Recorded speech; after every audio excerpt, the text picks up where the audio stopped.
It is 12 a.m. in London, 3 a.m. in Moscow, and 2 a.m. in Absurdia City. I'm Richard Wolfe, and this is breaking news from the BBC World Service. The newly re-elected president of the small Eastern European nation of Absurdistan was found dead in the presidential palace early this morning. Vladimir Mikhailsky was 57.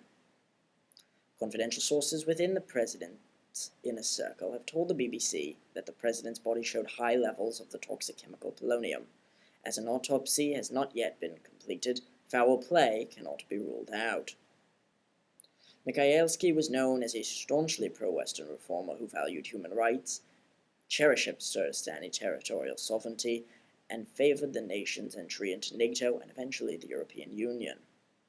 Originally a university professor of advanced electrical engineering, President Mikhailsky came to national and international prominence in the early 1980s, when as a leader of a pro-democracy movement, he was imprisoned for holding a sit-in front of the presidential palace in the national capital, Absurdia City.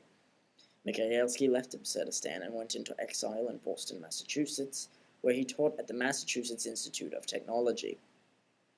After the fall of the Soviet Union in 1991, Mikhailsky returned to Absurdistan, where he ran for and won a seat in the newly created parliament. In 1994, Mikhailsky was elected leader of the then-minority, pro-Western Absurdistani Democracy Party by a unanimous vote. In 2000, Mikhailsky led the Absurdistani Democracy Party to its first elective victory over the pro-Russia Kremlin Party. In 2005, Vladimir Mikhailsky was elected to fill the remainder of deceased President Boris Nototopad's presidency in a very close race against Sergei Udvalov, the candidate favored and backed by Moscow. It was during this first race that Mikhailsky was nearly killed by a neurotoxin placed in his food at a campaign rally. The poison left Mikhailsky with permanent scars on his face. President Vladimir Mikhailsky's death will surely lead to unrest in an Eastern Europe that is already at the brink of war over territorial rights, energy transportation, and missile defense system issues.